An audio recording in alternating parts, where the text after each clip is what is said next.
Hey YouTubers, I'm actually kind of excited and happy today to be back with you, which is odd because I have to tell you, for the last probably 9 days, 8 days, I have been in sort of a roller coaster of emotions, and it's just not even been funny.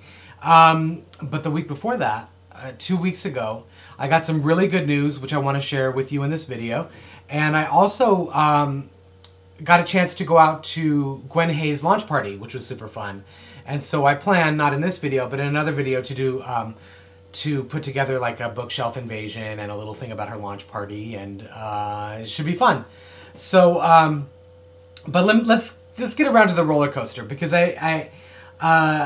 for the past week, I've been dealing with a situation with my goddaughter. She's been in the hospital, in the intensive care unit, and on life support and things like that. And it's been very hard emotionally to deal with and to be supportive of her family, and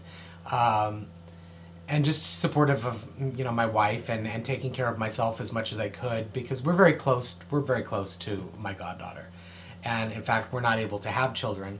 So it's like we've kind of taken her and her sister on as our own, really, as much as we can, obviously. But so it's been a very dark time, and lots of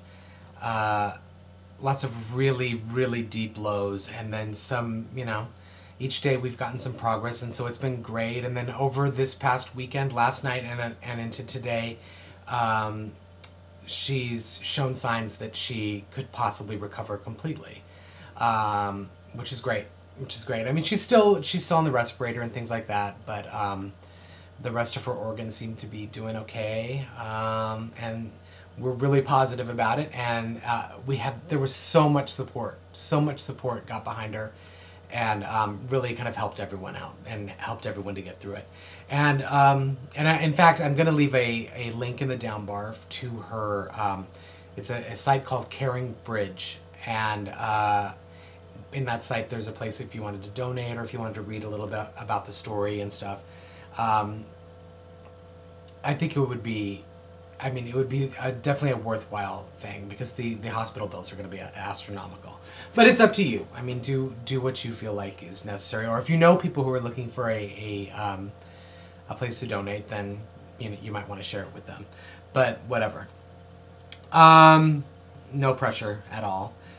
I did want to say that that aside, she's definitely gotten a lot better, and I'm overjoyed. I'm overjoyed about it.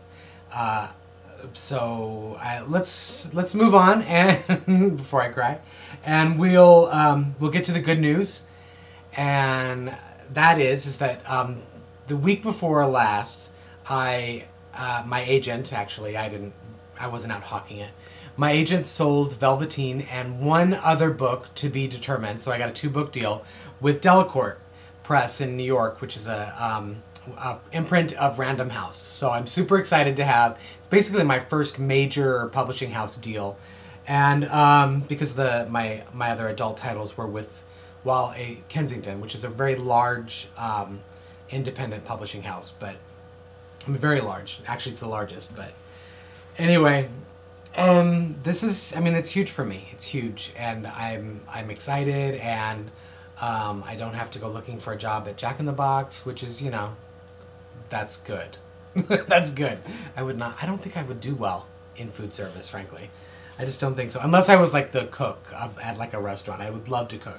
But Delacorte, they're the people that put out most recently Caitlin Kittredge's The Iron Thorn. So I know they do beautiful covers, and Caitlin is very happy with Delacorte.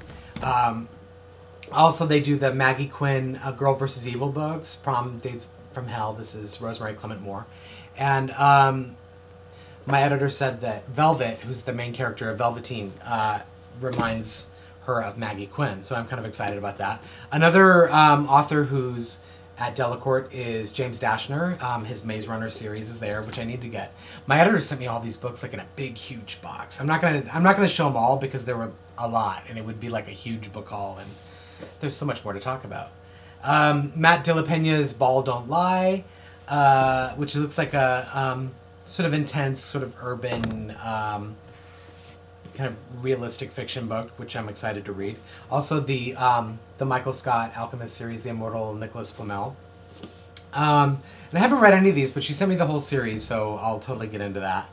Andromeda Klein by Frank Portman. And there's apparently an element to this, his voice, that she said resonated with her as being similar to mine. So I'm gonna check that out. I have read King Dork, which she also sent me King Dork, and then the last series that she sent was Carrie Ryan's The Forest of Hands and Teeth, and she sent The Dead Tossed Waves, and she sent me The Dark and Hollow Places, which just came out today. So that's exciting. I've had it for 2 weeks. But I haven't read it. So it's like there was no benefit to getting it early. Anyway, Carrie and I now are both agent siblings and publishing house siblings, which is meaningless. Other than that, I've known her for years now, and she's awesome, and I'm excited to be with Delacorte. I really am. I mean, it was a big thing, and they're excited to have Velveteen, and they think it's cool, and I'm happy. Here's the little blurb. Should be rolling. Yeah, that's what they put up in Publishers Marketplace, which, if you don't know, it's like after you have a deal with a New York publishing house, your agent usually submits to Publishers Marketplace, which is it's just like a clearinghouse so that people know in the industry what's sold during a day, and that's what they wrote about it. I was excited that there were how they referenced it and how it was sold. So anyway, it's exciting. It's exciting. I'm excited to work with them, and it's something and I've kind of had to put it off for the last week, but I'll get around to it. But what I wanted to say is that a lot of the books that she sent me, 3 of them at least, I already have. So what I'm going to do in honor of my goddaughter getting better, and in honor of Velveteen finally getting published and getting out there, not finally, because it's going to be, we have to go through a whole editing phase. They have to figure out how to market it, and it might be a tough sell because it's really dark and disturbing, and there's some very violent stuff in it, and some very sexy stuff in it, and some just really weird stuff in it, because it's not really, the setting is in Purgatory, which is this fantasy world that I've kind of created that's kind of gloomy and sort of Victorian, and the buildings are made of pressed paper bricks, and lots of origami stuff, and origami people, and anyway, it was just like something, it's really weird, and I loved putting it together and doing the world building, but it's not really like anything that I've read or that anything I've heard about coming out. So it'll be interesting to see how they market it and what kind of cover they come up with, and and I'll keep you updated all the way, because I think the cover will come a lot sooner than the book will come out, because they have to do the arcs and all that. So I'll share all that stuff with you guys at YouTube. And but fall 2012 is going to be the release time frame. So we don't know the exact date, but fall 2012. So it's quite a ways off, year and a half. But anyway, I'm going to go ahead and give away these 3 books. We'll put a time frame on it. Like, I'll say within a week, to one random commenter. So spread the word, and if you want to let people know to follow me, you can subscribe. What is it, right there? You can subscribe to my channel, or you can, I don't know, follow me on Twitter, Danny Marks YA, same as here. And that's that. So your prayers would definitely be welcome in the